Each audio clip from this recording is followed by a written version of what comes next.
Et je vais donc commencer cette conférence. Alors je vais l'ouvrir avec une citation de Kipling sur le Canigou, qui témoigne de sa rencontre avec cette montagne très particulière dans les premières années du XXe siècle. J'avoue que l'an passé, je ne viens rien chercher ici de plus qu'un petit rayon de soleil, mais je trouvais le Canigou, je découvrais en lui la montagne enchanteresse entre toutes, et je me soumis à son pouvoir.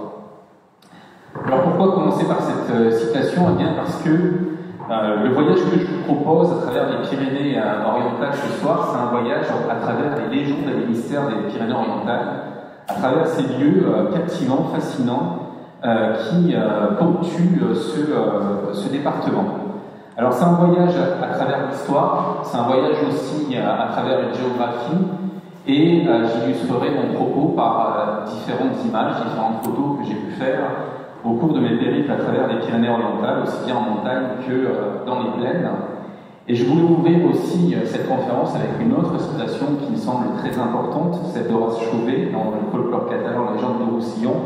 Le paganisme est comme un chêne qu'on abat, mais qui fait des rejetons, des légendes. C'est un peu à travers cette pensée-là que je vais aborder le légendaire des Pyrénées-Orientales ce soir. Alors je vais commencer par un légendaire qui m'est particulièrement cher, puisque c'est un territoire que j'aime beaucoup, c'est celui des montagnes. Il y a de nombreuses légendes qui concernent les montagnes des Pyrénées orientales. La première partie de ma conférence, elle va être une espèce de typologie en fait, du légendaire, les différents types de légendes qu'on rencontre dans les Pyrénées orientales. On commence donc par les montagnes, et puis la grande montagne entre toutes, le massif du Canigou. Alors, je ne vais pas raconter toutes les légendes du Canigou, mais on va commencer par un exemple, c'est celle des Anneaux de Noé, alors qui ne concerne pas précisément le pic du Canigou, mais qui concerne le massif du Barbet, qui est juste à côté. On le voit sur cette photographie, j'ai indiqué les deux massifs précisément. Le pic du Barbet, c'est aujourd'hui son nom, mais longtemps le nom catalan désignait ce massif comme étant le pic des Anneaux. Alors pour comprendre pourquoi, je vous propose d'aller un petit peu sur le Barbet, à travers ces photographies que j'ai eu le plaisir d'y faire. Et c'est à travers ces images que je vais vous raconter donc pourquoi on appelait le pic du Barbet le pic des Anneaux. Eh bien, c'est une légende qui était très ancrée chez les bergers et qui expliquait qu'on trouvait sur ce massif des anneaux qui dataient de l'époque de Noé. Noé et le déluge, donc, les eaux qui ne cessent de monter, et à un moment donné, il n'y a plus que le massif du Barbet qui est au-dessus de la surface des eaux, et d'après ce légendaire, eh bien, Noé aurait amarré l'arche au sommet de ce pic grâce à plusieurs anneaux. C'était donc le seul point resté à la surface des eaux, et c'est là qu'il aurait prié Dieu de mettre fin à ce déluge terrible, et la tempête se serait arrêtée. Le niveau des eaux baissant, Noé aurait libéré les animaux de l'arche, et quant à l'arche, elle se serait échouée dans cet espace situé entre le Barbet et le Canigou, où, d'après les traditions des bergers, elle reposerait toujours en l'attente d'un nouveau déluge. Donc voilà, là c'est une autre image qui est prise depuis le pic du Canigou, du lieu du repos de l'arche de Noé, d'après les traditions pastorales catalanes. Et voici donc une autre image. Alors il faut savoir que ce lieu-là était, jusqu'à il n'y a pas très longtemps, ce qu'on peut appeler un petit glacier. C'est plus trop le cas aujourd'hui, c'est plutôt ennevé. Donc le fait que ce soit un glacier constamment recouvert de glace, évidemment, a entretenu cette légende de l'arche qui se trouverait là sous les glaces. Alors on a à côté de ça, dans les montagnes, une toponymie légendaire. Toponymie, c'est le nom des lieux. Quand on regarde les cartes, eh bien, il y a différents sites en fait qui font allusion à un légendaire. C'est le cas par exemple ici avec le pic des 7 hommes et le pic des 13 hommes. Cette légende qui a donné le nom à ces lieux, elle a été recueillie. Il y a même différentes variantes de cette légende en fait. Ces 7 hommes, ce sont 7 géants. Dans toutes les traditions pastorales qui ont été recueillies, ce sont systématiquement 7 géants, mais il y a des variantes d'une version de la légende à l'autre. J'ai donné deux exemples. Dans une des versions, les 7 géants en fait, sont rassemblés sur ces hauteurs pour prendre possession du monde. C'est leur ambition. Et pour ça, ils veulent utiliser 13 vents, grâce auxquels ils vont détrôner Dieu et prendre sa place. Mais Dieu est informé de ce complot, il s'en rend compte, et donc il va démasquer les 7 géants, et il va les pétrifier, et donc c'est de là que vient ce nom de pic des 7 géants. Et puis il y a une autre version, en fait, où les géants, ce sont les compagnons de Roland, le neveu de Charlemagne, qui dans plusieurs traditions pyrénéennes est un géant. Et donc la scène se passe ici après la libération de la Catalogne. Hein, les morts ont été repoussés par Roland et les siens hors de Catalogne, et ces 7 géants veulent se partager le pays. Mais la Catalogne est trop belle, et donc ils n'arrivent pas à s'entendre sur quelle partie de la Catalogne ils vont chacun jeter leur dévolu. Et du coup, ils se disputent violemment, et Dieu va les punir de cet acte égoïste en les pétrifiant. Voilà, ça c'est une autre version de cette légende des 7 hommes. Et puis à côté de ça, on a des toponymes qui ont gardé la trace dans le légendaire, mais malheureusement, ce légendaire n'a pas été recueilli par les folkloristes. C'est le cas par exemple de la tombe du géant. On a ce nom, la tombe du géant, qui incontestablement garde le souvenir d'un légendaire lié à ce lieu, mais malheureusement, personne n'a recueilli dans les populations pastorales qui évoluaient dans cet environnement-là l'histoire de cette tombe du géant. Donc on ne sait pas pourquoi ce lieu s'appelle la tombe du géant, si ce n'est que, incontestablement, ce toponyme reflète l'existence d'une légende fantastique autour de ce sommet. Alors évidemment, j'ai eu envie là aussi d'aller voir ce lieu. Je m'y suis rendu en partant de Planès, dans les Pyrénées-Orientales, et ce que j'ai trouvé est assez saisissant parce que on a cette espèce de géant effectivement pétrifié, hein, cette tête hein, qu'on voit très bien se détacher, qui est naturelle, mais dont on peut imaginer que peut-être elle aurait inspiré un légendaire, cette tête de profil, un légendaire lié à la tombe d'un géant dans cet endroit-là précisément des montagnes. Voilà, c'est une supposition, mais je trouve que la coïncidence est assez singulière. Alors à côté de ça, on a évidemment très présent dans les Pyrénées-Orientales un légendaire religieux qui est très important, qui est très riche, qui a donné d'ailleurs son nom à certaines localités comme Font-Romeu, dont on voit ici la Vierge devant la source. Font-Romeu, c'est la fontaine du pèlerin. Le pèlerin, c'est le Romeu, c'est celui qui se rend en Rome. Et donc là, il y a toute une tradition légendaire qui nous parle de la découverte miraculeuse de la statue de la Vierge. C'est l'histoire d'un bouvier, donc d'un gardien de bœuf d'Odeio, localité voisine, qui garde un troupeau dans les montagnes et qui est irrité parce que chaque jour, eh bien, un de ces bœufs s'éloigne du troupeau pour gratter le sol au même endroit, à proximité d'une source. Le bouvier est presque en colère contre son animal, jusqu'à ce qu'il se rende compte eh bien, que dans cette source, eh bien, il y a une statue de la Vierge en bois qui a été miraculeusement épargnée par les siècles.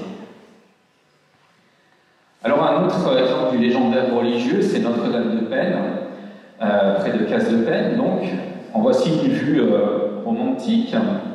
En voici la vue réelle qui est tout aussi romantique. Hein, c'est cette chapelle qui est perchée sur les hauteurs, ces hauteurs rocheuses. Et donc là, il y a un légendaire aussi, avec cette histoire du saut de la demoiselle. Là, on voit qu'on est dans un environnement rocheux, assez vertigineux par endroits. Et donc, pendant l'occupation des morts, hein, pendant que les terres étaient occupées par les morts, eh bien, ceux-ci auraient poursuivi une jeune fille pieuse des environs, qui aurait sauté dans le vide pour leur échapper, et elle aurait sauté dans le vide en implorant la Vierge, et elle serait miraculeusement sortie indemne de ce saut. Alors on voit ici qu'il y a un légendaire religieux, mais il y a aussi un légendaire historique, puisque les morts sont évoqués, et je vais maintenant aborder un troisième type de légendaire, c'est donc le légendaire historique, avec les morts, donc cette occupation musulmane qui a duré finalement assez peu de temps au regard de l'histoire, mais qui a profondément marqué les esprits dans les Pyrénées-Orientales, puisque on va retrouver tout un légendaire et toute une toponymie aussi, légendaire également, autour du souvenir des morts. Alors j'ai mis un exemple ici, à proximité d'Estagel, avec ce lieu-dit, le cimetière des morts. Et si on parcourt une carte des Pyrénées-Orientales, on a différents toponymes qui font référence à ces légendes mauresques, comme ici, près de Clara, le roc d'El Moros. Alors il y a un lieu qui symbolise bien ce légendaire mauresque, c'est cette église qui se trouve dans les hauteurs, l'église de Planès, dont on voit, juste en la regardant, qu'elle a une architecture très particulière. Cette église, sous quelque angle qu'on la considère, elle ne ressemble pas du tout à une église en fait. Et depuis longtemps, elle a donné lieu à différentes suppositions et elle a engendré un légendaire quant à son origine et à sa véritable fonction.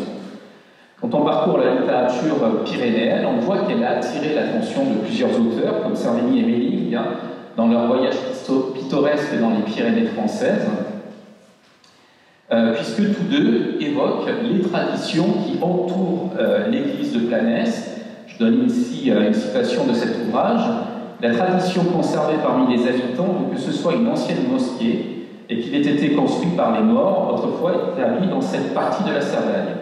Il y avait deux traditions en fait, celle de la mosquée et celle du tombeau d'un musulman, et les auteurs rapportent ces deux traditions puisqu'ils disent également, d'après l'opinion la plus généralement accréditée, ce ne serait que le tombeau d'un général sarrasin tué dans un combat lors de l'invasion des morts dans cette province.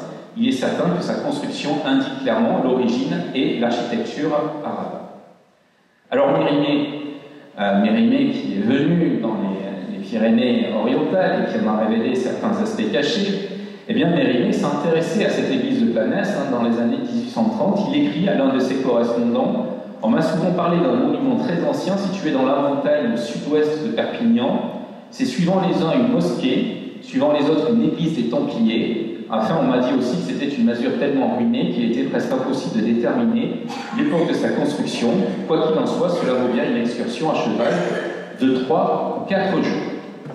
Alors on voit ici qu'à côté des morts, eh bien, apparaît un autre légendaire, celui des Templiers. Et effectivement, dans le légendaire historique des Pyrénées-Orientales, le légendaire des Templiers est omniprésent. Si on va à Collioure, aujourd'hui on parle du Château Royal, mais cette appellation, elle a remplacé une qui était bien plus populaire auparavant, c'est celle de Château des Templiers, et toutes les anciennes cartes postales d'ailleurs désignent le Château Royal comme étant le Château des Templiers. Et puis à Collioure, il y avait l'hostellerie des Templiers, donc avec cette enseigne, là c'est une photo des années 60, qui montre bien que ce souvenir des moines soldats était très présent dans la petite cité portuaire. Alors ces Templiers, ils ont donné lieu à différentes légendes, qui des fois se rattachent à des lieux effectivement Templiers, et qui des fois se rattachent à des lieux qui n'ont rien de Templiers, qui n'ont aucun lien historique avec l'ordre du Temple. C'est le cas avec le prieuré de Marcevol, par exemple. Et là, évidemment, je ne résiste pas au plaisir de citer un article qui a été, à l'époque, publié dans le bulletin de la Société agricole, scientifique et littéraire des Pyrénées-Orientales, un article de Pierre Vidal, où il nous explique eh bien, que ce lieu, qui est templier pour la population, n'a rien à voir avec les Templiers. Voici ce qu'il écrit. La croyance populaire n'admet pas qu'il ait été construit et habité par des chanoines augustins.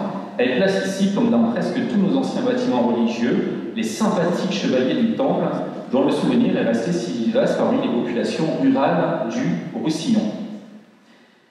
Donc un lieu templier, mais un lieu qui a une légende surnaturelle aussi templière, avec ce linteau. Je pense que vous voyez bien sur cette image que ce linteau en fait est fendu, très clairement, à plusieurs endroits d'ailleurs, il est fendu. Et d'après les traditions, eh bien, cette cassure du linteau, elle est d'origine surnaturelle. Je cite encore Pierre Vidal, un grand nombre de nos églises ont le linteau de la porte fendu par le milieu, et de ce nombre est l'église du prieuré de Marcevol. Demandez aux paysans la date de cet accident purement physique, il vous répondra qu'il arriva le jour même où Clément V fulmina la bulle qui supprimait la cavalaria. Cette fente est, à ses yeux, le signe fatal qui caractérise les églises des Templiers. Donc la cavalaria, la cavalerie, c'était un des surnoms qu'on donnait aux chevaliers de l'ordre du Temple. Il y a une autre légende aussi liée à Marcevol, qui était très présente chez les populations locales, c'est qu'il y avait un souterrain qui partait de ce prieuré de Marcevol et qui conduisait jusqu'à l'église de Vinsart, que l'on voit ici, qui est située beaucoup plus bas dans la vallée de la Tête. Et les paysans, les populations locales racontaient que dans ce souterrain mystérieux, eh bien, les Templiers avaient entreposé un extraordinaire trésor.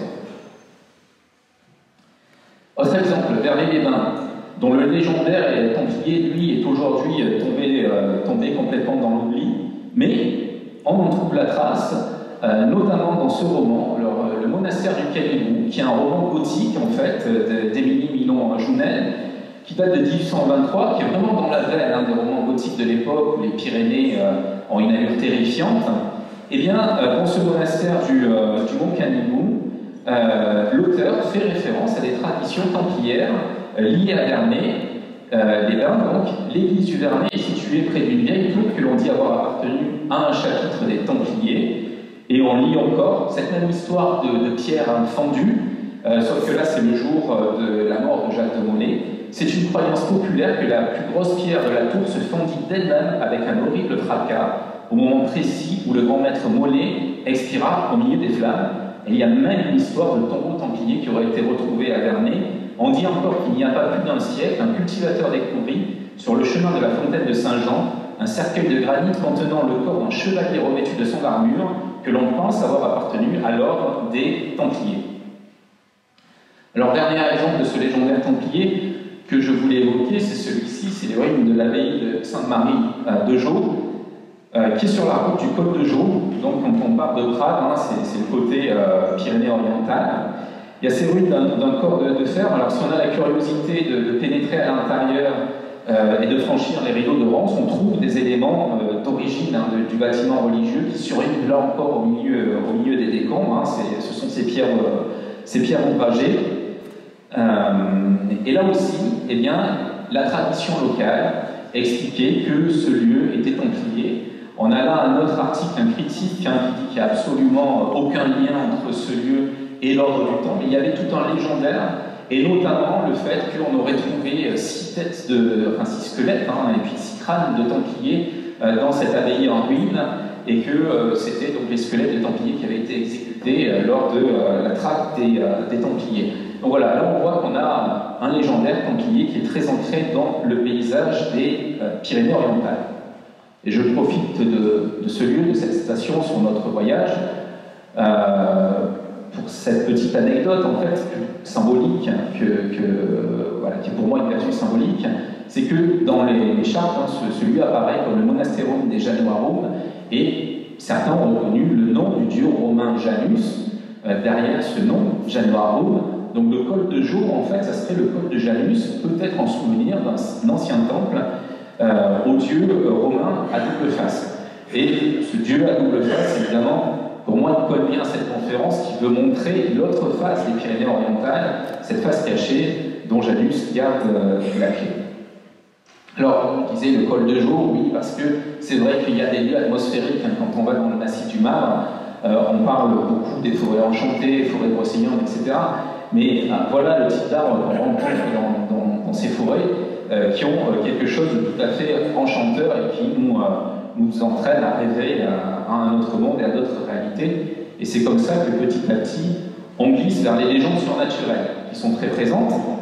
Pour les illustrer, cette tête de dragon qui est réelle, que je n'ai pas photoshopée, qui existe bel et bien, et qui est tout à fait saisissante, et qui pour moi représente bien la dimension surnaturelle du paysage catalan des Pyrénées-Orientales.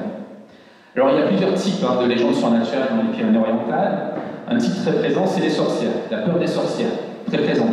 On est ici à Tautavel, et j'ai entouré en rouge cette grotte, parce que cette grotte, c'est la grotte des sorcières, d'après les locaux, c'est le nom qu'elle porte. Alors c'est une grotte dans laquelle on a procédé à des fouilles, qui a été habitée à l'époque préhistorique, mais qui était l'objet d'une tradition qui, pour moi, a perpétué sans doute à travers les siècles un rite de purification qui a dû avoir lieu à un moment donné. Le jour de la Chandeleur, le 2 février, le curé de Tautavel guidait jusqu'à cette grotte en procession les enfants de chœur du village. Chacun d'eux portait un cierge béni, et arrivé au seuil de la cavité, eh bien, ils faisaient des prières, après quoi tous jetaient des pierres dans cette grotte afin de combattre les mauvaises influences censées hanter les lieux. Donc là, on a vraiment un rite religieux, un rite d'exorcisme qui se base sans doute sur le souvenir d'une très vieille histoire.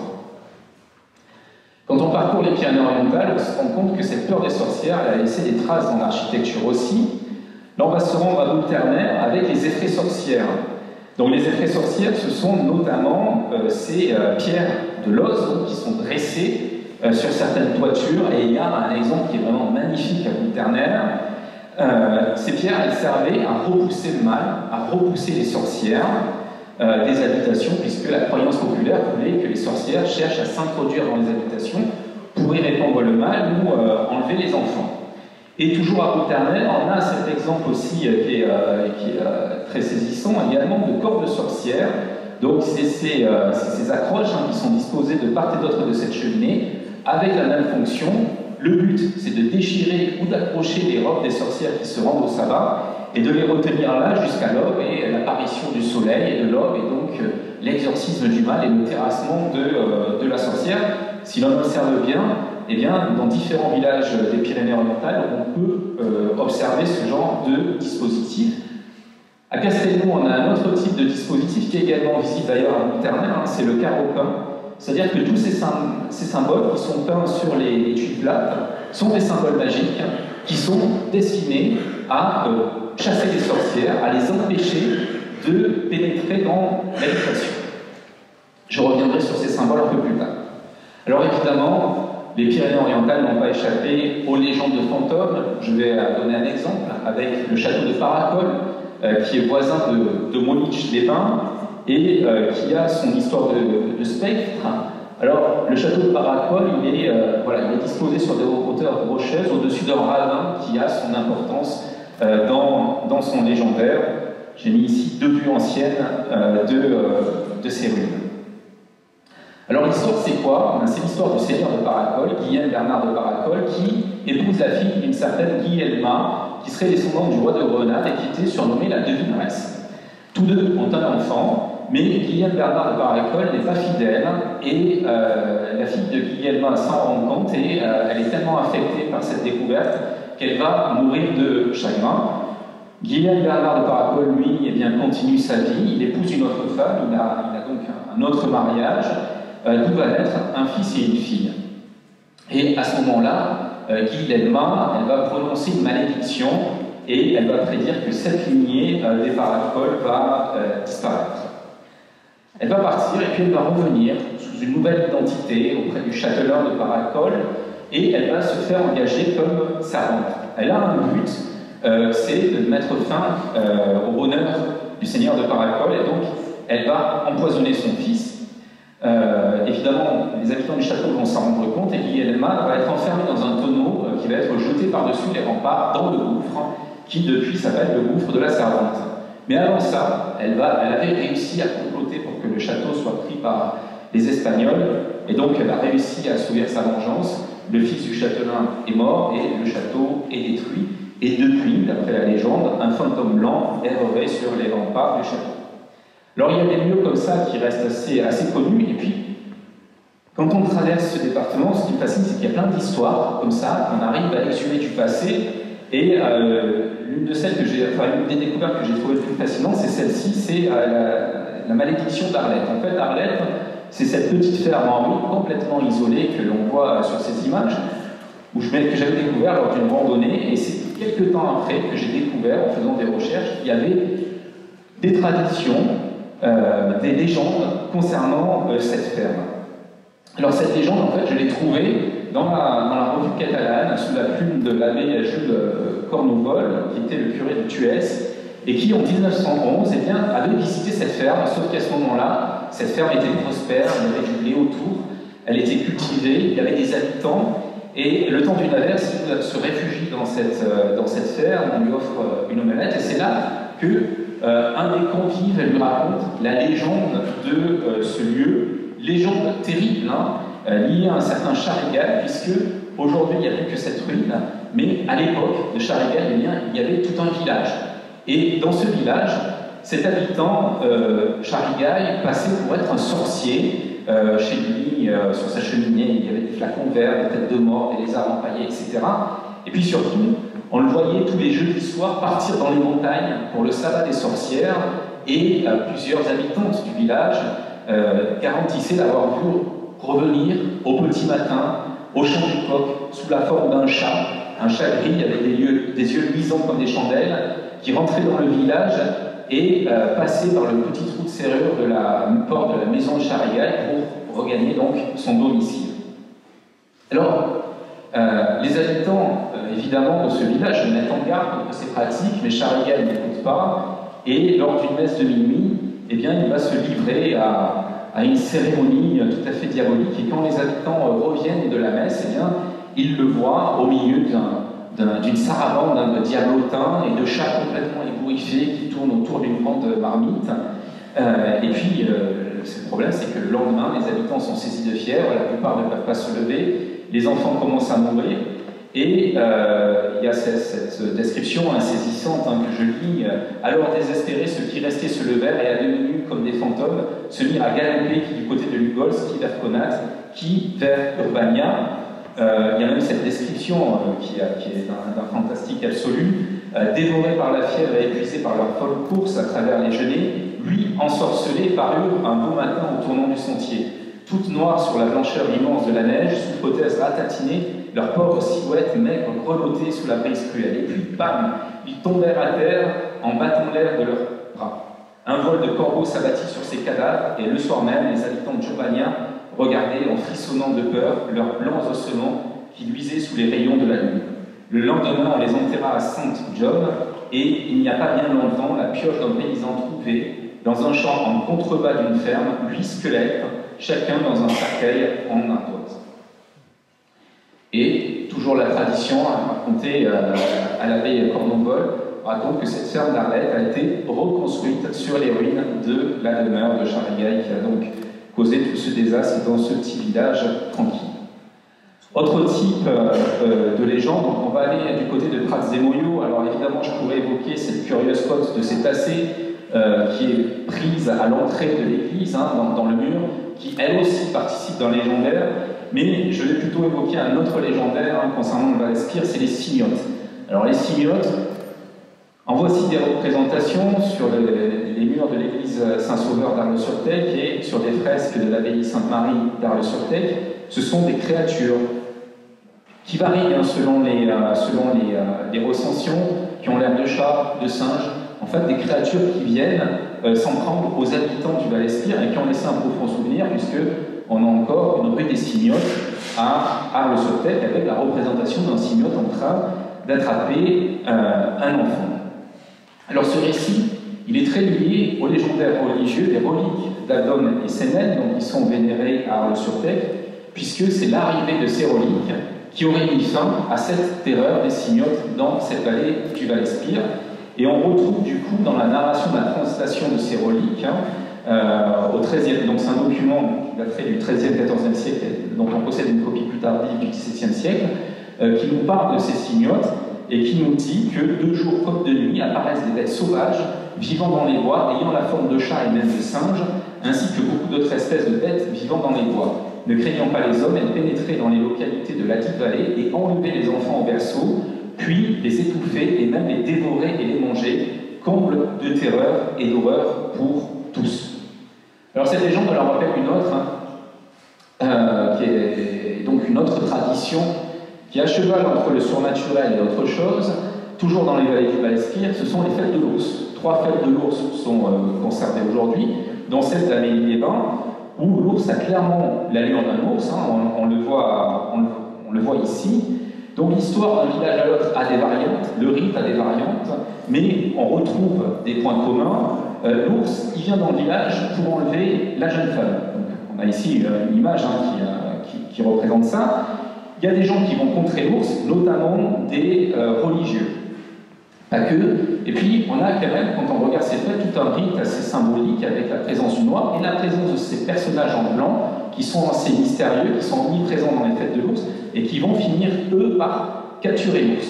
Puisque le final de ces fêtes, c'est la capture de l'ours et son rasage. On a ici donc l'ours qui est assis, qui a un plateau de raseur sur les genoux, il le tient lui-même. Et après ça, l'ours redevient homme et la paix s'installe dans la vallée. Ça devient un peu plus intriguant, donc on a l'impression d'une histoire d'animal, d'homme, etc., avec ce légendaire pyrénéen de l'ours. Ça devient un peu plus intriguant à Prats-Zemoyo, où l'ours, comme on le voit sur ces images, n'a pas du tout l'allure d'un ours en fait. c'est un homme vêtu de peau de bête, alors qui va eh bien, s'enduire d'huile et puis de suie, hein, qui va devenir complètement noir, et puis dans un espèce d'état second, hein, presque chamanique, hein, j'ai envie de dire, et qui ainsi va débarquer dans le village. Alors à Prats de Moyo, il y a plusieurs ours qui vont être traqués, mais avant ça, ils ont réussi à rentrer dans certaines maisons. Et puis là aussi, ils s'attaquent aux femmes, hein, pour les noircir en fait, hein, donc c'est un rite qui est assez symbolique. Et puis là aussi, vont surgir les hommes en blanc, et l'ours va être rasé, et puis donc la paix va revenir. Alors ce qui est troublant, c'est qu'on a l'impression que ces traditions qui sont ancestrales, elles gardent des souvenirs. Ces légendes, elles ne sont pas nées de rien, et il y a d'ailleurs des points communs entre les ours de ces fêtes et les cygnotes, et à Arles-sur-Tech, l'ours est appelé le cygnote.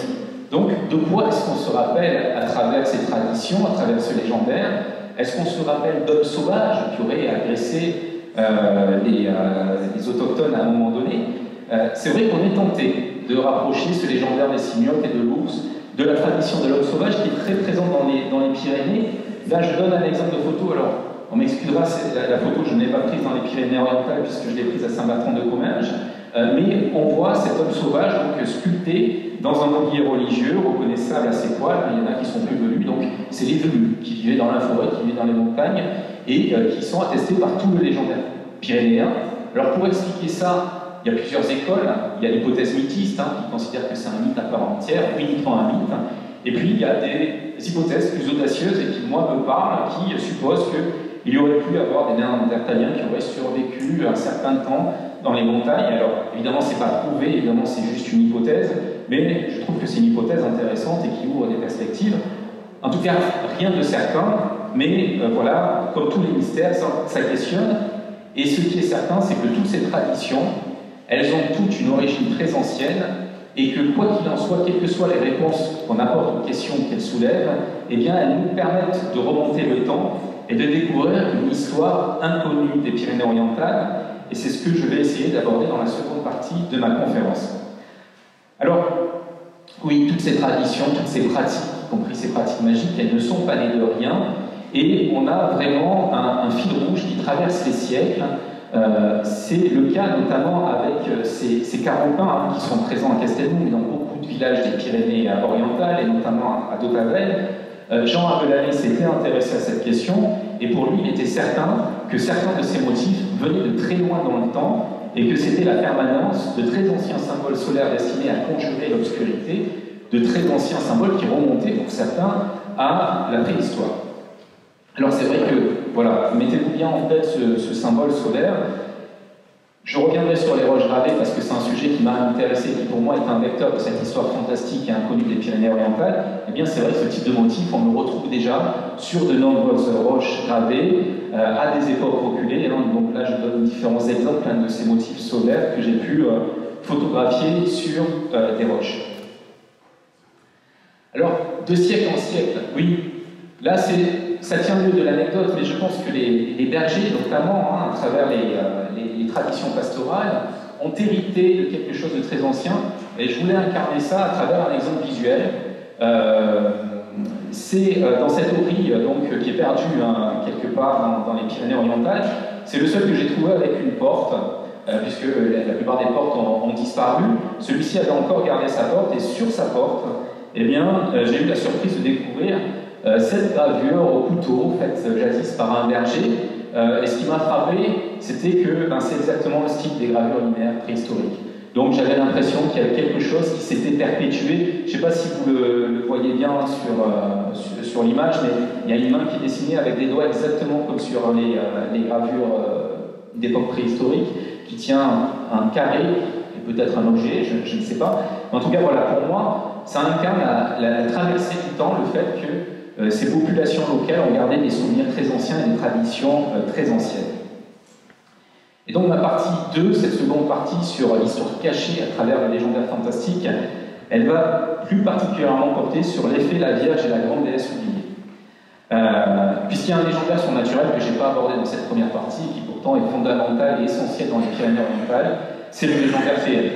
Il y a de nombreux lieux qui sont liées à des légendes de fées dans les Pyrénées-Orientales. Les fées sont vraiment omniprésentes, et c'est le cas notamment du Gorge-Nègre, qui passait pour être un repère de sorcières et de fées inquiétantes.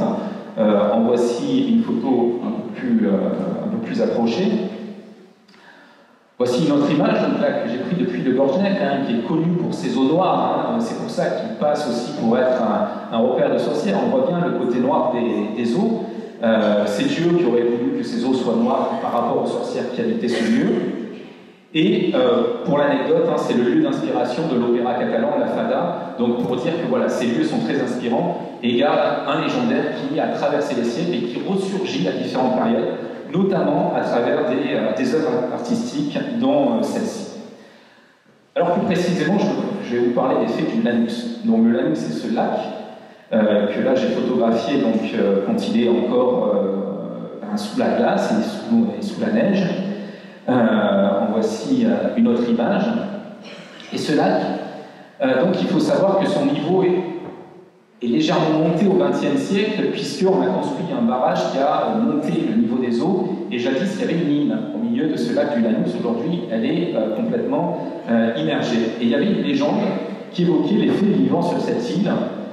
C'était le lieu de séjour des encantadas. Les encantadas, en catalan, ce sont les fées.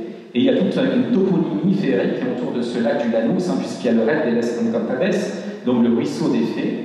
Et ces fées, nous dit la tradition, étaient gênées d'être vues de loin par les bergers qui montaient en pâture sur ces hauteurs avec leurs bêtes, la belle saison venue. Et donc elles auraient fini par quitter l'île, tellement gênées d'être vues, et elles se seraient réfugiées dans un grand palais souterrain qui serait caché, souterrain sous-marin, qui serait caché sous les eaux du Lanus. Les légendes recueillies nous parlent également de l'origine de ces fées. À l'origine, ce sont des femmes humaines, 9 sœurs, qui étaient très belles, et leur père leur aurait recommandé de ne pas se rendre, de ne jamais se rendre sur les rives du Lanus. Pourquoi? Parce que ce lac avait la réputation d'être ensorcelé. Évidemment, elles auraient transgressé l'interdit, elles seraient arrivées sur les rives du Lanus, et là, elles auraient vu un homme sombre comme la nuit sortir des eaux et leur jeter un sort. Et depuis, elle serait donc prisonnière de cette île. Alors là aussi, il y a le côté féerique, imaginaire de la légende, mais quand on voit cette légende, quand on l'analyse, eh bien ça ressemble fortement à un récit initiatique. C'est-à-dire qu'on a tous les éléments vraiment dans cette légende des fées du Lanus, du récit initiatique au sens traditionnel du terme. Premier élément, c'est la transgression de l'interdit et la montée au lac, donc c'est l'épreuve du courage qui est présente dans tous les parcours initiatiques. Ensuite, la rencontre avec l'être surnaturel. Ensuite, l'accession à notre état, puisque de femmes, elles deviennent fées. Et enfin, donc, par là même, le franchissement d'un seuil qui les retire complètement de l'humanité. Et c'est de façon irrémédiable qu'elles sont sorties du monde des hommes. Alors, on peut se poser des questions parce qu'il y a des similitudes, par exemple, avec l'histoire des prêtresses de l'île de Saint, qui seraient ces prêtresses qui auraient vécu sur l'île de Saint en Bretagne, en totale autarcie religieuse. Ça rappelle beaucoup ça. Il y a beaucoup d'interrogations, mais plusieurs auteurs antiques en parlent de ces groupes de femmes qui se retiraient du monde pour vivre entre elles leur rite religieux. Alors évidemment, on peut se dire que c'est une supposition, bien sûr, c'est une hypothèse de travail, mais que l'on peut confirmer, me semble-t-il, de façon archéologique, puisque dans les environs de ce lac du Lanus, eh bien, on a plusieurs gravures linéaires sur roche qui montrent donc que ce lieu était connu de l'homme depuis très longtemps. Et ces gravures linéaires, pour moi, sont vraiment une porte vers une histoire non écrite des Pyrénées-Orientales, et on va voir une porte qui peut confirmer ce type d'hypothèse. Alors, les roches gravées des Pyrénées-Orientales, une mémoire oubliée, je vais en parler rapidement, avant de revenir vraiment sur le sujet fantastique qui nous intéresse. J'ai passé pas mal de temps à la suite des chercheurs qui les ont localisés, comme Jean-Marc Velané, à essayer de retrouver ces roches dans les montagnes pour les photographier, les voir moi-même de visu. On a différents types de roches, donc en général en altitude, mais il y en a aussi à moindre altitude, mais c'est souvent en montagne malgré tout. On a des scènes figuratives comme celle-ci où on voit un homme qui tient donc une lance sur la gauche de l'image. On est ici dans le secteur d'Océja. Autre exemple de roche gravée avec ces deux personnages, de nouveau un qui tient une lance qui est située sur la gauche de l'image. Autre exemple toujours à Océja d'une roche qui est tout à fait fantastique, puisque là, j'espère que vous voyez tous à peu près bien, on a un cheval qui est représenté avec un cavalier. En voici une autre vue. Hein. Donc on voit bien la lumière du cheval, la tête du cheval, le cavalier qui le monte. Autre exemple, donc avec un cheval toujours. Je ne sais pas si tout le monde voit bien, si vous voulez que je me lève pour le désigner, c'est bon? Et donc un cavalier qui lui est beaucoup plus stylisé que l'animal, qui est plus réaliste en fait. Et puis là, une figuration qui pour le coup est très réaliste, hein, c'est la même, hein, simplement je l'ai scindé en deux. Donc on voit bien, et ça date bien du Moyen-Âge, donc le personnage avec un casque, une cotte de maille, et donc un homme en arme avec une épée dans son fourreau à sa taille, et puis le cheval qui le suit. Autre exemple dans les As, alors témoin d'une histoire oubliée, cet homme qui est manifestement menacé par une lance que l'on voit surgir sur la droite, hein, l'homme lui est sur la gauche, il a les bras levés. Donc est-ce que ça représente un événement historique? Est-ce que ça représente une histoire? Est-ce que c'est purement gratuit? Un mystère, on ne sait évidemment rien sur le sens de ces dessins. On retrouve beaucoup de symboles magiques, comme les pentacles sur ces roches gravées. Là, c'est un exemple que j'ai photographié dans les astres, hein, avec ces deux pentacles. Et puis on a aussi des langues oubliées, puisqu'on a des caractères ibériques, par exemple ici à R. Alors je vais mettre une autre image où j'ai souligné en jaune les caractères. Donc ça reste des inscriptions qui restent indéchiffrées aujourd'hui, dont on ne connaît pas le sens, il y a des suppositions, mais il n'y a rien de certain, d'absolument avéré à ce sujet. Autre exemple.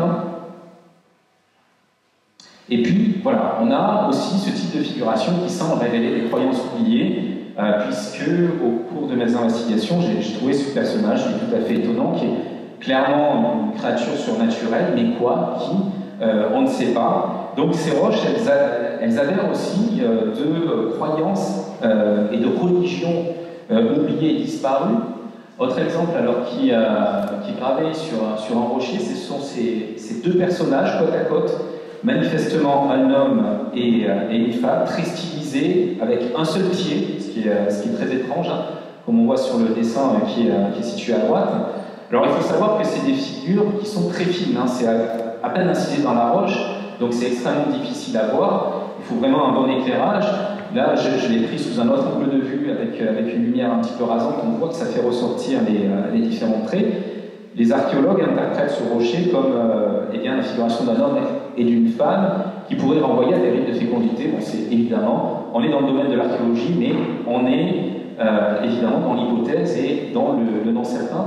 Voilà, une photo que j'ai prise en macro où on voit bien ressortir les traits, et on voit surtout que ce personnage-là, qui est anthropomorphe, n'a qu'un seul pied, en fait, ce qui est très étrange. Alors cette photo, je l'ai prise aussi pour vous montrer ce type de rocher. C'est pas forcément des endroits confortables, ni pour prendre les photos, ni évidemment pour graver ces rochers. C'est souvent près de cours d'eau, très souvent, et le caractère inconfortable du rocher montre que ces dessins, ils n'ont pas été faits là en dilettante, mais certainement parce que le rocher avait une fonction précise, une charge précise dans les croyances de ceux qui ont fait ces dessins. Et on peut donc, à travers ces rochers, découvrir une histoire oubliée, notamment dans ce petit vallon, le vallon des pierres écrites, qui est un des lieux que j'affectionne le plus dans cette recherche à travers les Pyrénées-Orientales. Le voici, ce vallon, c'est une ancienne petite vallée glaciaire. Aujourd'hui, ça fait bien longtemps qu'il n'y a plus de glace. Et on y observe de temps à autre de grandes dalles de schiste que l'on voit ici. Donc on retrouve le cours d'eau. De grandes dalles de schiste donc, qui se présentent de cette façon-là. Et sur ces dalles, on a toute une série de graffitis qui remontent à différentes périodes. Ici, par exemple, la date 1609, ce qui nous permet déjà de voyager à travers le temps. On a ces marques qui peuvent sembler très ésotériques, mais qui sont des marques de bergers, en fait, des marques des troupeaux, qui peut-être s'inspiraient d'ailleurs de symboles magiques qui auraient été récupérés pour marquer les bêtes et les identifier. Et puis, on retrouve des symboles purement magiques, comme le pentacle. Et voilà, on a ce type de figure qui est tout à fait saisissante. Alors, je vais vous le montrer en l'ayant souligné en jaune. Là, on bascule évidemment dans des époques beaucoup plus reculées, et on a ce personnage qui manifestement est un anthropomorphe, qui porte un masque avec ses yeux rayonnants, ses yeux solaires, et qui est interprété par les préhistoriens comme étant un chaman préhistorique, donc un prêtre qui aurait procédé à certains rites dans ces hauteurs oubliées. Et à côté de lui, on a d'autres personnages, alors qui sont difficiles à voir parce que au fil des périodes, les graffitis se sont superposés les uns aux autres. Mais voici une des danseuses de cette vallée de la Galba, donc une figure féminine inclinée avec des pendeloques. Il y a clairement des pendentifs qui sont accrochés à ses oreilles. Et certaines de ces danseuses ont le corps traversé de zigzags qui pourraient être une représentation stylisée du mouvement. Donc on a un sorcier, un chaman et puis des danseuses autour. Manifestement, dans cette vallée, il y a eu des rites évidemment païens, préhistoriques, qui ont été immortalisés par ces gravures linéaires. Et ces hommes ont par la suite été diabolisés, puisque vraiment tout à côté de ces rochers gravés, on trouve ce lac qui s'appelle le lac du diable, et ces toponymies diaboliques, eh bien on sait qu'à l'époque chrétienne, elles ont souvent cherché à diaboliser d'anciens lieux de culte. On a plein d'exemples d'associations entre gravure linéaire et toponymie infernale. Voici un autre exemple que j'ai photographié. Donc là, on est à Aulargues, dans l'Hérault, à l'entrée du Val d'Enfer. Donc voilà, autre toponymie diabolique. Eh bien, on trouve ces gravures linéaires qui remontent aussi à ces âges préhistoriques ou proto-historiques. Et donc, on a vraiment l'impression que le christianisme a cherché à éloigner d'anciens lieux de culte. Alors là, c'est vraiment pour l'anecdote, mais à l'entrée de la vallée de la Galba, il y a cette pierre et cette croix qui ressemblent à un menhir christianisé, qui n'est certainement pas un menhir christianisé, mais voilà, qui pour moi, symboliquement, représente bien la volonté de gagner sur le paganisme d'un des territoires et de les diaboliser ou de les sanctuariser. Alors on a donc des preuves. On a des preuves qu'il y a eu des rites dans les montagnes, qu'il y a eu des danseuses, qu'il y a eu des espèces de cérémonies qu'on va appeler chamaniques par facilité. Ces danseuses, est-ce que c'était des prêtresses qui étaient-elles également? L'archéologie peut nous donner des pistes pour répondre à ces questions, et on va se rendre pour essayer d'esquisser une réponse à Amélie-les-Bains, où on va retrouver le souvenir des brillantes jeunes filles. Alors à Amélie-les-Bains, en 1845, sont trouvées ces tablettes, ces lamelles de plomb gravées, alors qu'on agrandit le débit d'une source, la source principale d'Amélie-les-Bains, sous la direction d'Antoine Pugary, lieutenant-colonel, qui dirige ces travaux. Eh bien, on va exhumer dans des failles, dans des fissures, ces petites lamelles de plomb qui sont repliées les unes sur les autres, et qui, une fois dépliées, eh bien, révèlent des écritures très très fines, qu'on dirait tracées à l'épingle et qu'on dirait avoir été faites la veille, d'après ce qu'on dira Antoine Pugary. Antoine Pugary, heureusement, va en faire des relevés pour son oncle, Pierre Pugary, qui est lui un érudit, et dont il pense qu'il pourra éclairer le sens de ces lamelles de plomb. Je dis heureusement parce que ces lamelles de plomb, aujourd'hui, elles ont disparu. On n'en a plus que les relevés. Antoine Pugary les avait négligemment laissés dans son bureau, et sa femme de chambre, en fait, en faisant le ménage, a cru qu'il s'agissait de vieilleries, et s'en est malheureusement débarrassée. Donc les lamelles de plomb, aujourd'hui, on ne les a plus, mais on a les relevés. Alors c'était un casse-tête pour les historiens pendant un certain temps, parce qu'on n'arrivait pas bien à identifier la langue, il y avait un mélange de plusieurs langues. Aujourd'hui, elles sont déchiffrées de façon satisfaisante. Donc c'est des formules d'invocation. Nous demandons et prions, ça revient constamment sur ces lamelles de plomb. Et puis il y a ce terme cantas miscas qui revient et qui a été traduit. On l'a rapproché du celtique canto, riant, et de l'italo-celtique nisca, la jeune fille. Donc les cantas niscas qui sont invoquées, ce sont les brillantes jeunes filles, les lumineuses jeunes filles. Et eh bien, Jean Abelané pense que ces cantas niscas, qui étaient des divinités, ou peut-être des prêtresses, ont donné naissance à tout le légendaire catalan des fées, puisque pour Abelané, le terme encantadas il serait un dérivé phonétique de cantas niscas, et Abelané va même plus loin, puisqu'il pense que le mot canigou, le terme canigou, est un dérivé de cantas niscas, et donc, d'après Abelané, le mont Canigou serait en fait la montagne des anciennes prêtresses, des anciennes divinités féminines, la montagne des brillantes jeunes filles. Alors, évidemment, c'est une affirmation de Jean Avelané qui peut sembler hypothétique. Est-ce qu'on peut confirmer ça? Eh bien, on va s'attaquer, j'ai encore une dizaine de minutes, je vais essayer de rester dans les clous niveau horaire. On va s'attaquer au mystère du Canigou, puisqu'on va voir que cette montagne, évidemment, elle est un résumé de toute la mystériologie des Pyrénées orientales. Alors, est-ce qu'on peut confirmer que ça a été la montagne des brillantes jeunes filles? Oui, par différents éléments. Premièrement, parce que c'est une montagne qui, incontestablement, a été christianisée. Elle porte encore une croix aujourd'hui, et je ne peux pas résister, encore une fois, au plaisir, cette fois, de citer Jacinthe Verdaguer et son œuvre lyrique Canigou, qui raconte la christianisation de la montagne et la fuite des fées, avec ces paroles des fées du Canigou lorsque la croix est posée, quittant cette cime altière et tout en gardant le souvenir de cette terre catalane, allons mourir dans une de ces îles des mers lointaines qui peut-être nous vient naître il y a plusieurs siècles. Alors, une montagne christianisée, oui, parce que il y a des édifices religieux partout autour du Canigou. Là, je donne l'exemple du monastère de Serrabonne avec ce chapiteau qui me semble assez incarner la thématique de la religion qui terrasse le serpent, donc du christianisme qui terrasse quelque chose de plus ancien, de plus souterrain qui était là avant. Saint-Martin du Canigou, évidemment. Et on a comme ça toute une constellation d'édifices religieux qui ceinturent véritablement le massif du Canigou, et des fois de façon tout à fait improbable. J'ai photographié par exemple cette chapelle Sainte-Anne, qui est plus haute en altitude, et qui témoigne qu'on cherche autre chose que la tranquillité. C'est pas une vie d'ermite que l'on vit là-dedans. Voici une photo prise en février. Il y a du vent, il y a de la neige, il y a du froid. C'est des conditions de vie qui sont absolument insoutenables. Donc il y a une autre fonction que la recherche de la solitude dans ces bâtiments. Clairement, c'est une ceinture qui est bâtie pour protéger de quelque chose. Et une des confirmations de ça, c'est qu'à proximité de la plupart de ces lieux de culte chrétien, eh bien, on a des traces de culte païen, notamment des cupules, ou différents rochers gravés de différents symboles. Alors, une ceinture religieuse, oui, donc ça pose la question, pourquoi cette méfiance à l'égard du Canigou?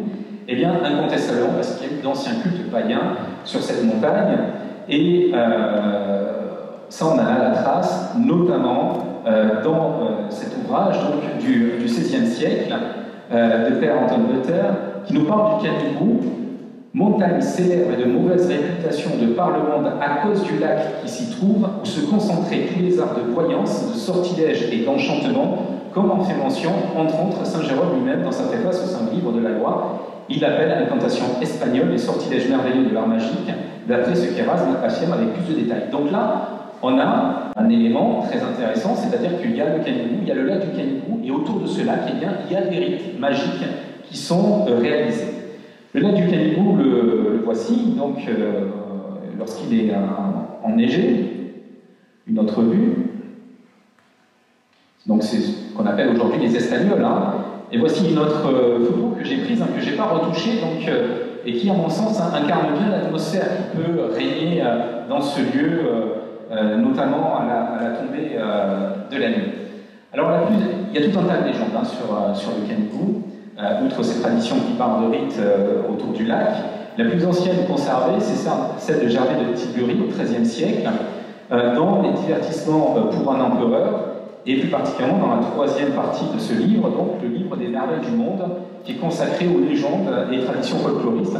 On dit souvent que Gervais de Tilbury est le premier folkloriste. Effectivement, il a recueilli un certain nombre de traditions qu'il n'a pas inventées, et celle concernant le Canigou, il la recueille à Arles, auprès d'Alphonse II d'Aragon. Alors, il nous parle, voilà, de façon tout à fait effrayante du lac du Canigou. Il y a en Catalogne, dans l'évêché de Gérone, une montagne fort haute à laquelle les gens du pays ont donné le nom de Canigou. Ce massif présente de fortes pentes et pour une bonne partie, il est impossible à escalader. À son sommet se trouve un étang rempli d'une eau noirâtre et dont on ne peut apercevoir le fond. À ce qu'on raconte, c'est là que se trouve la résidence de démons. Elle est très grande et sa porte est fermée comme un palais. Cependant, l'apparence de cette résidence, comme celle de ces démons, est inconnue et invisible pour le commun des mortels. Si quelqu'un jette une pierre dans l'étang ou quelque autre matière solide, une tempête en sort aussitôt, comme si les démons s'en étaient fâchés. Sur une petite partie de la pente sommitale, il y a de la neige éternelle, de la glace permanente. Là se trouve une grande quantité de cristal de roche et le soleil ne s'y présente jamais. Donc je vais illustrer mon propos avec quelques autres clichés du lac. Et puis, toujours lié à ce lac, il y a la fameuse ascension de Pierre III d'Aragon, donc, qui est relatée dans la chronique de Salamene des Adin au XIIIe siècle. C'est un moine franciscain, grand voyageur, qui a donc fait état de cette ascension. C'est une chronique des événements contemporains. Et donc, l'idée, c'est quoi? C'est que le Canigou est une montagne qui n'a pas été grimpée par les hommes, et Pierre III d'Aragon va pouvoir, lui, entreprendre cette ascension que aucun fils noble n'a osé entreprendre. Et pour ce faire, il va s'adjoindre 2 militaires. Ils vont arriver au pied de la montagne, abandonner leurs chevaux là, où il y a encore des habitants, et puis ils vont grimper. Et quand ils grimpent, eh bien, il y a tout un tas de choses terrifiantes qui arrivent, des coups de tonnerre horribles, vraiment terrifiants, dit le texte, de brusques illuminations, des éclairs, des orages de grêle et de pluies battantes, si bien qu'après plusieurs moments effroyables de ce type, eh bien, les 2 militaires, avec l'accord de Pierre III d'Aragon, s'enfuient. Ils redescendent, mais Pierre III d'Aragon, lui, continue son ascension tout seul. Alors là, il faut se mettre évidemment dans les conditions, parce que c'est vrai que quand on grimpe dans le Canigou, on bascule dans un autre monde véritablement. On est hors du monde des hommes. Là, c'est quelques photos que j'ai prises dans la forêt, en grimpant sur le Canigou à partir de Torigna. Et donc, c'est vrai que petit à petit, et encore une fois, suivant les atmosphères, eh bien, on bascule dans une réalité magique, puisque les brumes arrivent, il y a ces grands arbres, et vraiment, voilà, on a l'impression de passer à travers un miroir fantastique. Et puis on arrive jusqu'à ce lac, dont voici les rives. Et c'est ce que découvre Pierre III d'Aragon, donc le lac. Et il va procéder au rite, il va jeter une pierre dans le lac. Et là, il y a un dragon qui va surgir des eaux du lac, un dragon de grande taille, qui commence à aller venir dans les airs. Et sous l'effet de son souffle, eh bien, l'air se couvre de ténèbres obscures. Et puis, évidemment, Pierre III d'Aragon va le terrasser et va atteindre le sommet de la montagne. Ce lac, on le retrouve dans de nombreux textes. Par exemple, Jérôme Nipo, fin du XVe siècle, il part d'une rumeur qui est confirmée concernant l'existence de ce lac d'une profondeur immense, à l'intérieur duquel séjournent des morts et des démons. On affirme que ces lieux pénètrent jusqu'aux régions infernales, rajoute-t-il. Et puis alors, j'ai souligné cette dernière partie, on dit que les plantations et les arbres touchés par cette eau maléfique en sont brûlés et finissent par s'assécher. Alors ça, c'est intéressant parce qu'on pourrait penser qu'effectivement, c'est l'atmosphère des lieux, que certains hommes sont montés là-haut, et l'atmosphère des lieux leur a inspiré ce légendaire, parce que quand il est question des plantations et des arbres touchés par cette eau maléfique, qui en sont brûlés et finissent par s'assécher, ben c'est un peu ce qu'on voit quand on est au bord du lac du Canigou. Ces grands arbres tout secs qui semblent avoir été brûlés par quelque chose. Mais incontestablement, pour ma part, je considère que cette atmosphère, ce paysage, il n'est pas le seul à générer le légendaire du Canigou. Il y a autre chose, il y a le souvenir d'une histoire disparue, et une histoire qu'on trouve notamment à travers les meneurs de loups. Les meneurs de loups, c'était certains bergers du Canigou. Et ça, c'est très intéressant. Ça faisait partie des traditions pastorales du Canigou. Donc, c'était des bergers qui montaient au lac du Canigou un certain jour, pour le solstice d'été, le 23 juin, et qui traversaient le lac à la nage au-dessous de minuit. Ils arrivaient de l'autre côté du lac, après l'avoir traversé à la nage, et là, ils avaient été transformés en loups. En fait, ils étaient devenus loups, et une meute de loups les attendait, avec laquelle ils allaient vivre sous forme de loups pendant 7 ans. Au bout de 7 ans, ces bergers devenus loups reviennent sur les rives du lac et le traversent dans l'autre sens, la même nuit, au solstice d'été, le 23 juin, au-dessous de minuit. Et ayant atteint la rive où ils étaient partis originellement, eh bien, ils redeviennent hommes, sans avoir vieilli. Mais là, ils ont une capacité que les autres bergers n'ont pas. Ce sont des meneurs de loups, c'est-à-dire qu'ils peuvent commander au loup. Alors, ça peut sembler être une légende fantastique, mais il y a énormément d'éléments qui rappellent des rites anciens, des rites initiatiques antiques, qui sont d'ailleurs souvent liés à la lycanthropie, à la transformation en loup. Donc, incontestablement, cette tradition des bergers meneurs de loups, elle reflète l'existence de rites anciens autour du lac du Canigou. Enfin, donc, troisième élément qui montre que cette montagne était très particulière d'un point de vue religieux dans des âges reculés, c'est que c'est une montagne qui est liée au fait du Canigou.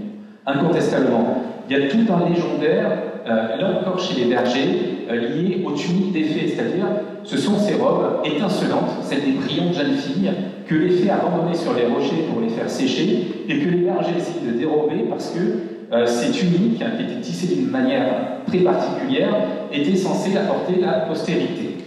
Et puis, le canigou il est aussi lié à une des fées les plus connues du monde féerique, à Mélusine, et plus particulièrement à sa sœur Palestine. Alors, rapidement, parce que je vois que le temps passe, l'histoire de Mélusine, c'est l'histoire d'une malédiction. C'est l'histoire d'une fée, Précine, qui se marie avec un homme, Élinas, roi d'Albanie, qui fait un serment de ne pas voir Précine accoucher. Serment qu'il va enfreindre à un moment donné, ce qui va susciter l'exil de Précine en Avalon, et ce qui va susciter la colère de ses trois filles, Mélusine, Méliore et Palestine, qui vont jeter un sort à leur père en l'enfermant dans une montagne. Mais Précine, donc leur mère, est toujours amoureuse d'Élinas. Elle est fâchée de ce sort que ses filles lui ont jeté, et donc elle va à son tour jeter un sort aux trois filles. Mélusine, la plus connue de toutes, va voir son corps se transformer, le bas de son corps se transformer en serpent une fois par semaine. Méliore va être enfermée dans un château en Écosse, et puis il y a Palestine. Et Palestine, elle, eh bien, elle atterrit dans le massif du Canigou. Quant à toi, Palestine, tu seras enfermée dans la montagne du Canigou avec le trésor de ton père, jusqu'à ce que vienne un chevalier de votre lignage qui prendra ce trésor et s'en servira pour conquérir la terre promise et te délivrer de là. Ce récit, il est rapporté par Coudrette dans son roman de Mélusine, roman rédigé à la demande d'un descendant des Lusignan, donc famille liée à la légende de Mélusine. Et donc, dans ce récit, eh bien, Palestine veille sur ce trésor caché dans la montagne. Elle est pour cela aidée d'une très merveilleuse bête, et ce monstre, nous dit Coudrette, vit dans une fosse au fond de laquelle se trouve une porte de fer, et c'est derrière cette porte que se trouve le passage conduisant au trésor. Alors pour une illustration, voici une version enluminée du roman de Mélusine de Coudrette, une version donc, qui est conservée à la Bibliothèque nationale de France, et bien, ce que l'on voit ici, sur cette enluminure, c'est la fée Palestine sur le mont Canigou, alors évidemment qui est représentée dans le style de l'époque, mais l'auteur a néanmoins représenté tout un tas de bêtes sauvages, dont des ours, pour voilà, représenter le caractère sauvage et indompté de cette montagne. Et c'est le chevalier anglais qui vient délivrer Palestine de son exil dans les profondeurs du Canigou. Alors je reviens sur cette phrase que j'avais citée en début de conférence, le paganisme est comme un chêne qu'on avale et qui fait des rejetons des légendes. Qu'est-ce que nous racontent toutes ces légendes, notamment ces légendes féeriques?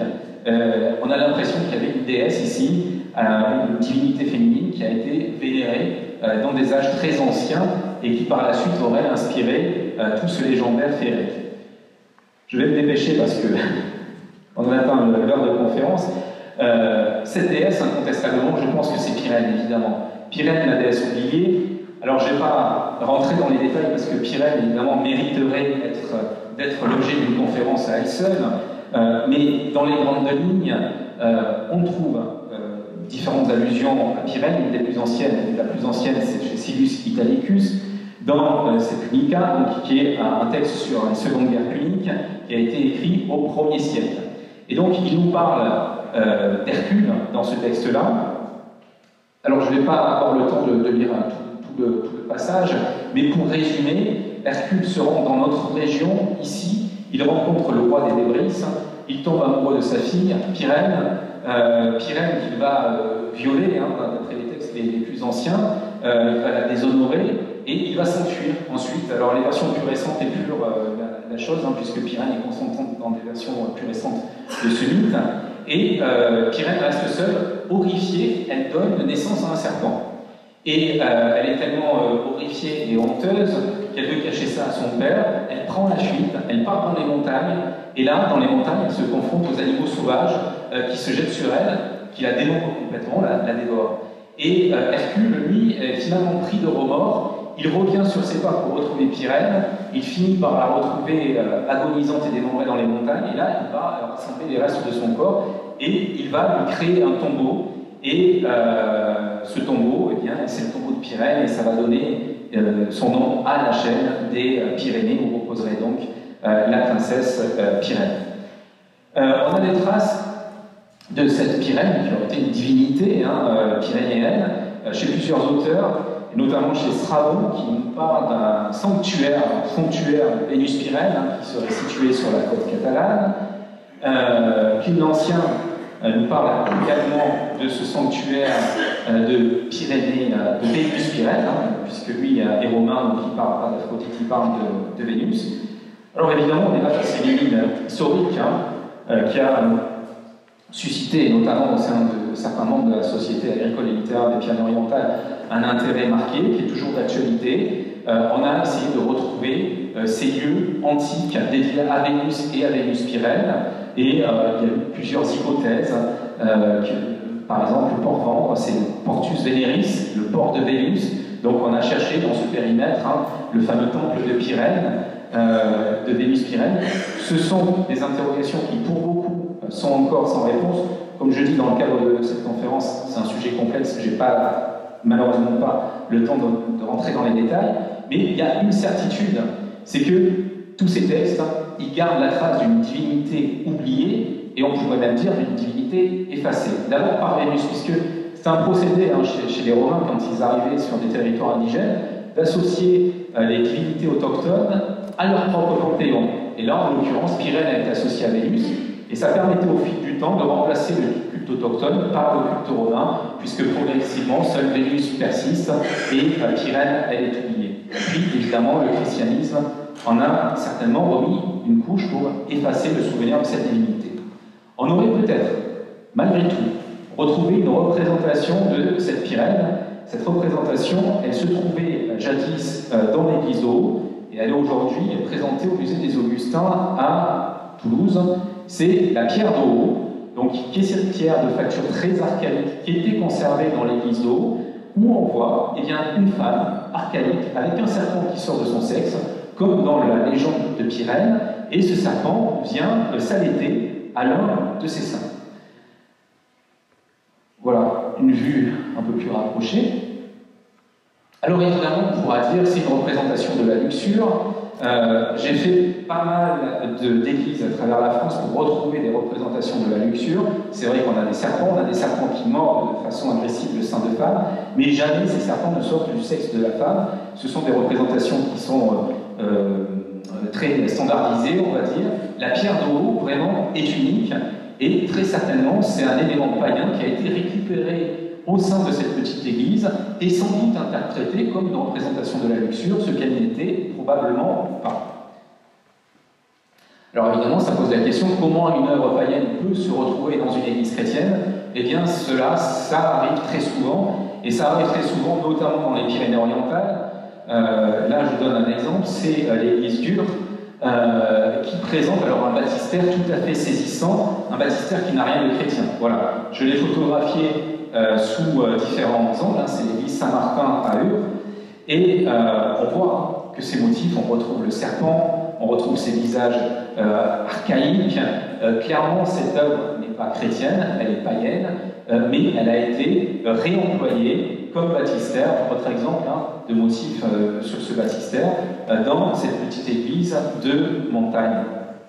Donc à travers tout ça, on a vraiment l'impression qu'on a, à travers le légendaire des Pyrénées-Orientales, un lointain passé qui se manifeste constamment, notamment à travers les lieux de culte, parce qu'on a vraiment une strate de lieux de culte dans les Pyrénées-Orientales, avec des superpositions de cultes les uns au-dessus des autres. Je vais donner juste deux exemples, celui de l'Ermitage Saint-Pierre, au-dessus de Villefranche-de-Conflans. Si on monte au-dessus de l'Ermitage, on se retrouve dans une grotte, qui est une grotte christianisée aujourd'hui, puisqu'on a un autel, mais on a l'impression de quelque chose de beaucoup plus ancien, de beaucoup plus archaïque quand on est dans cette grotte, avec un culte féminin. On retrouve beaucoup de grottes avec des statues de la Vierge Marie dans les Pyrénées-Orientales, et je pense que ce n'est pas un hasard. On a parlé du jardin de Marie, puisque c'est dans les Pyrénées que se trouve le plus grand nombre de lieux de culte à la Vierge. Il y a une vraie concentration, et pour les historiens, cette concentration n'est pas due au hasard, c'est la christianisation d'anciens lieux de culte féminins, notamment dans les montagnes, et ces lieux mariaux sont sans doute le souvenir lointain d'un culte à Pyrène à ses prêtresses. On a presque fini ce voyage à travers le légendaire des Pyrénées-Orientales. Il y aurait évidemment bien d'autres lieux à évoquer, mais on revient à Notre-Dame-de-Pèle, Parce que je vous ai montré ce sanctuaire avec le sceau de la demoiselle en début de conférence. On la voit, hein, la chapelle en contrebas, là, sur cette ligne de crête, avec ce toit aux tuiles orangées. Ça, c'est l'ermitage de Notre-Dame de Penne. Si on a la curiosité de s'aventurer un petit peu au-dessus, eh bien, on fait des découvertes et on trouve des grottes avec des niches qui, pour certaines, ont l'air anciennes et qui sont toujours, aujourd'hui, pour certaines personnes, quelques anciens, des lieux de dévotion, Mario. Et ça, je trouve ça tout à fait saisissant, c'est-à-dire qu'il y a toutes ces qualités qui semblent avoir été des lieux de culte très anciens, qui sont toujours aujourd'hui, pour certains, des lieux de culte. Et vraisemblablement, ce sont des lieux de culte à la déesse qui ont été christianisés. Alors, on a des exemples qui sont, pour le coup, quasi certains. Là, je sors des Pyrénées-Orientales pour aller basculer le côté espagnol à Nuria, que l'on peut atteindre en partant de Planès, en partant dans les montagnes et en traversant la frontière. Nuria, c'est la même histoire, c'est-à-dire qu'il y a une statue de la Vierge qui est vénérée aujourd'hui. C'est la même histoire que Font-Romeu et que beaucoup de vierges pyrénéennes. C'est un bouvier dans les montagnes, son bœuf tape le sol tous les jours au même endroit. Et puis là, il finit par trouver une cavité avec un certain nombre d'objets à l'intérieur. Et c'est comme ça que la statue de la Vierge est retrouvée, elle avait été cachée là. Ce qui est intéressant de Nuria, c'est qu'il y avait des dévotions qui étaient chrétiennes, puisqu'elles se faisaient dans le périmètre de la chapelle chrétienne, mais qui étaient païennes. Je finis dans 2 minutes. Je suis désolé d'avoir débordé. Donc, dévotion païenne, puisque les Catalans venaient, les Catalanes notamment, c'était surtout les femmes, venaient demander la fécondité à Nuria, et il y avait là des rites qui se déroulaient qui étaient plus païens que chrétiens, et ça montre bien que ce sanctuaire des hauteurs, il a probablement été converti en lieu de culte chrétien, mais avant ça, il a été autre chose. Voilà, donc je termine par cette citation que j'ai déjà rappelée: le paganisme est comme un chêne qu'on abats et qui fait des rejetons les légendes.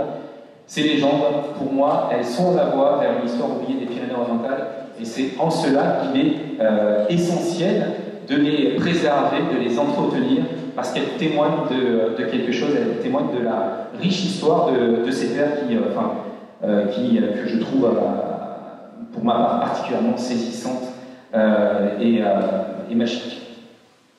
Voilà, c'est sur ces considérations que je vais terminer cette conférence. Donc, je ne sais pas si on aura le temps d'un temps d'échange. Je vais juste vous parler en 2 mots de mes livres. Donc, Le Réveil de Pirène, qui est un roman qui est en partie inspiré par tout ce légendaire. Et puis mon dernier livre publié, Le Royaume des sorcières, qui ne concerne pas spécifiquement les Pyrénées-Orientales, mais qui revient sur les Pyrénées-Orientales à plusieurs reprises à travers les sorcières et les légendaires sorcellaires des Pyrénées-Orientales. En tout cas, je vous remercie de m'avoir écouté, de votre attention.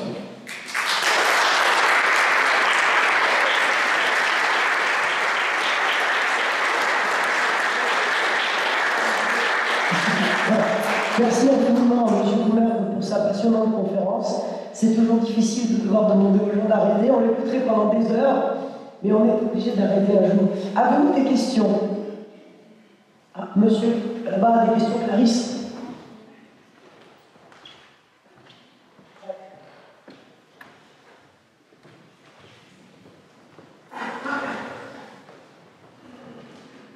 Oui, c'est plutôt des souvenirs de mon enfance. J'ai passé mes vacances à Tacazon, au chaos de Tacazon. Là, vous avez une mine de renseignements dans tous ces chaos. Et surtout, ce que l'on m'avait dit, c'est qu'il existait une ville antique, bien plus grande que toutes les villes de Cerdagne, bien plus grande que Lydia, au-dessus du mas Vilalt. Ce mas se trouve à côté de Thémis, la centrale Thémis. Voilà. Et il y a dans ce mas Vilalt une église qui est toujours privée, avec une vierge que très peu de gens ont vu voir. Voilà.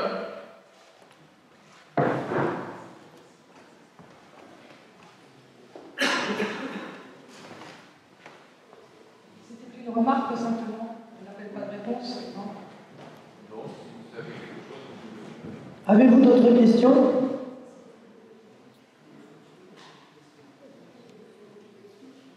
Oui, c'est pour des questions. Allez-y, si vous voulez, on repasse le micro.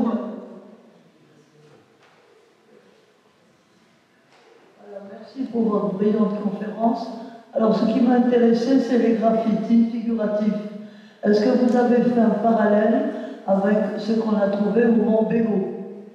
Voilà, parce que vous savez, quand vous amené à fouiller au Mont Bégaud, donc j'ai eu la chance d'être avec eux, et aussi Henri de Leblay.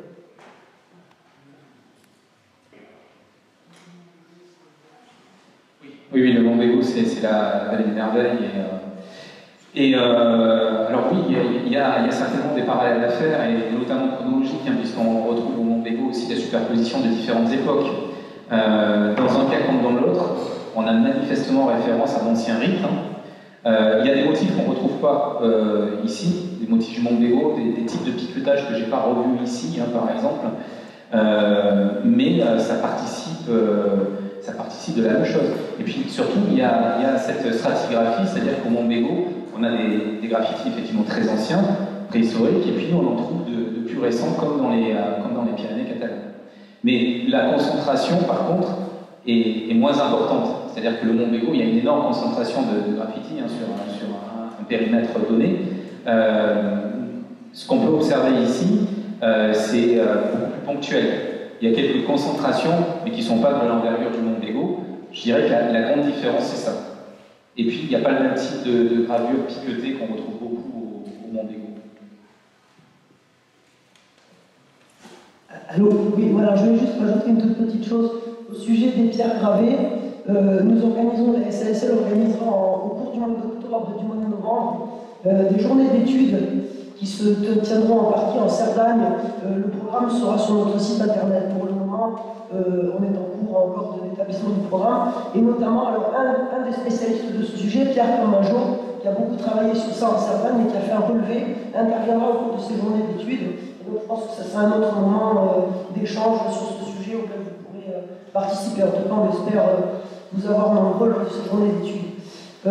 N'hésitez pas si vous avez d'autres questions, hein, mais j'en profite pour que j'ai le micro.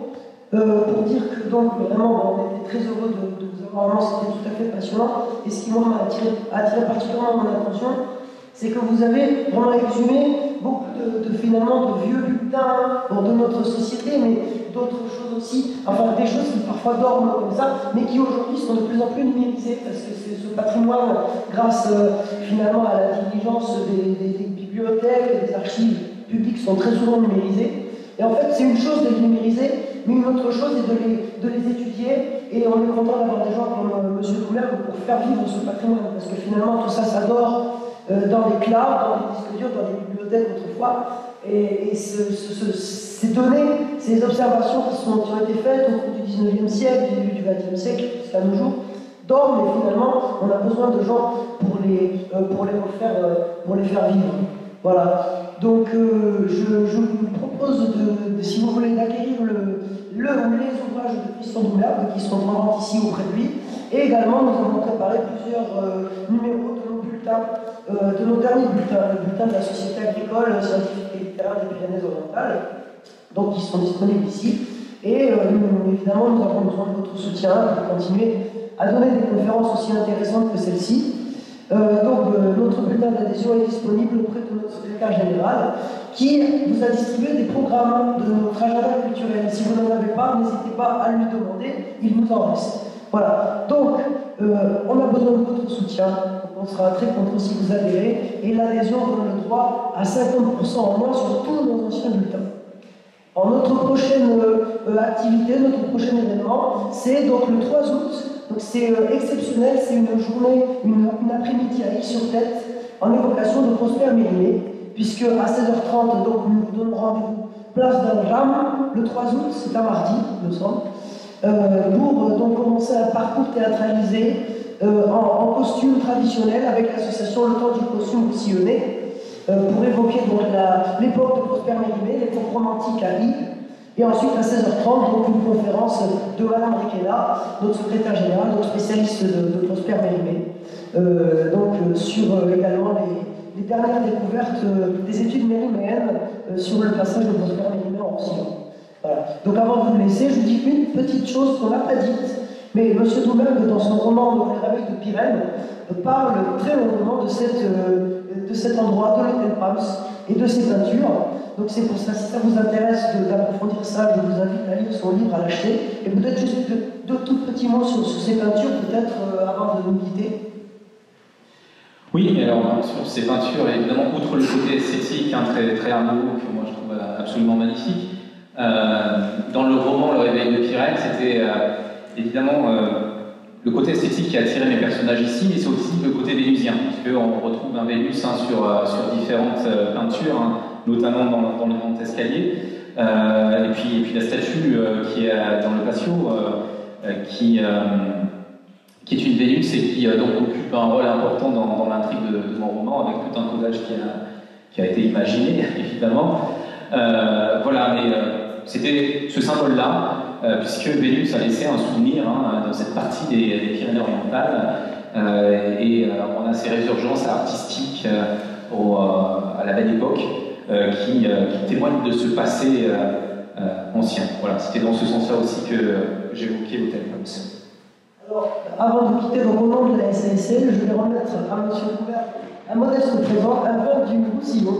Voilà, puisque c'est un vin du domaine de la Casonneuve, qui est notre partenaire, de M. Montes, et également un numéro de notre bulletin. Très modeste cadeau. Vous remercier du déplacement et de votre intervention brillante. Merci beaucoup.